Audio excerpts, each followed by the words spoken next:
Assalamualaikum warahmatullahi wabarakatuh.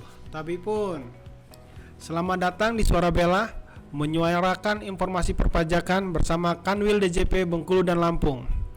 Jumpa bersama saya, Fuad Wahyudi Antoni, fungsional penyuluh pajak dari Kanwil DJP Bengkulu dan Lampung. Kawan pajak bela, apakah kawan pajak bela sudah dikukuhkan sebagai pengusaha kena pajak? Apakah kawan pajak bela melakukan usaha kegiatan perdagangan? Apakah barang yang didagangkan tersebut langsung kepada konsumen akhir?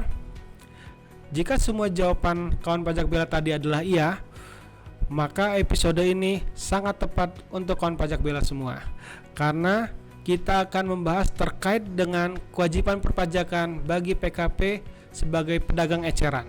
Kita ketahui bahwa kewajiban dari pengusaha kena pajak atau yang biasa kita singkat dengan PKP adalah menerbitkan faktur pajak. Saat ini faktur pajak diterbitkan dengan menggunakan aplikasi faktur. Bagi PKP pedagang eceran diberikan cara lain dalam membuat faktur pajaknya. Nah, untuk mengetahui lebih lanjut, mari kita simak penjelasan selanjutnya. Faktur pajak bagi PKP pedagang eceran. Kewajiban dalam perpajakan bagi pengusaha kena pajak salah satunya adalah membuat faktur pajak sesuai dengan ketentuan umum yang berlaku. Faktur pajak yang dibuat oleh pedagang eceran dikecualikan dari ketentuan umum, melainkan dengan ketentuan khusus. Faktur pajak yang dibuat PKP eceran wajib memperhatikan ketentuan yang berlaku. Faktur pajak digunggung hanya untuk PKP eceran. Tetapi masih banyak PKP eceran yang membuat faktur pajak tidak sesuai dengan tata cara pembuatan faktur pajak untuk PKP eceran. Faktur pajak yang tidak dibuat sesuai ketentuan yang berlaku, maka akan dikenakan denda. Terlebih dahulu, kita harus mengerti apa yang dimaksud dengan PKP eceran.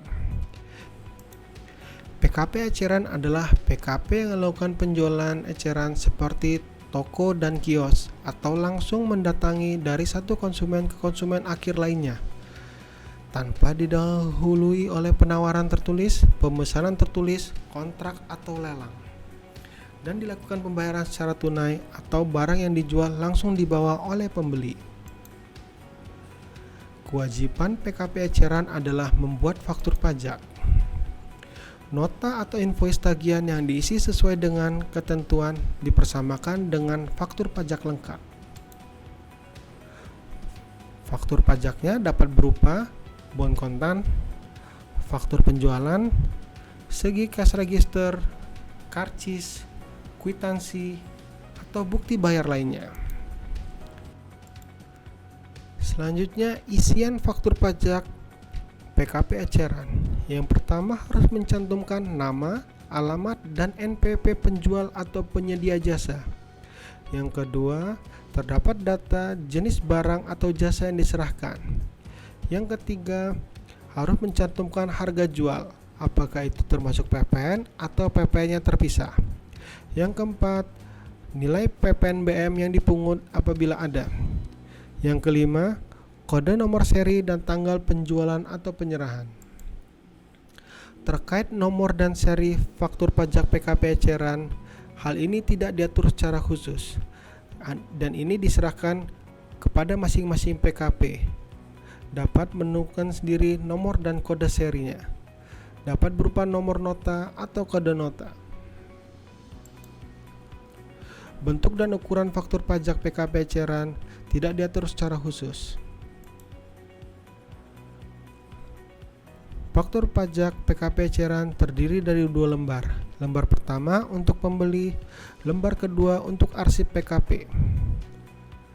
Faktur pajak yang dibuat oleh PKP eceran dilaporkan di SPT Masa PPN formulir 1111 AB pada bagian penyerahan dalam negeri dengan faktur pajak yang digunggung.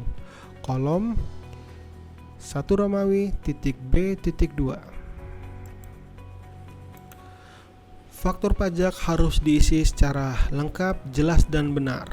Dalam hal PKP tidak membuat faktur pajak sesuai dengan ketentuan yang berlaku, maka dapat dikenakan denda sebesar 1% dari dasar pengenaan pajak. Demikian pembahasan kita tentang faktur pajak bagi PKP pedagang eceran. Sekarang kita telah mengetahui bagaimana ketentuan dalam pembuatan faktur pajak apabila kawan pajak bela adalah seorang pedagang eceran. Pedagang eceran ini tidak dibatasi oleh omset sepanjang kegiatan penyerahannya langsung kepada konsumen akhir atau memenuhi ketentuan lainnya, maka dapat membuat faktur pajak sesuai dengan penjelasan tadi. Dalam hal kawan pajak bela masih memerlukan penjelasan lebih lanjut, dapat melakukan konsultasi ke Kering Pajak 1500-200 atau datang langsung ke KPP terdaftar. Dukung terus channel ini dengan cara like, subscribe, and comment. Sampai jumpa pada episode berikutnya di podcast Suara Bela. Bela Camkoha, Pajak Kuat Indonesia Maju. Wassalamualaikum warahmatullahi wabarakatuh.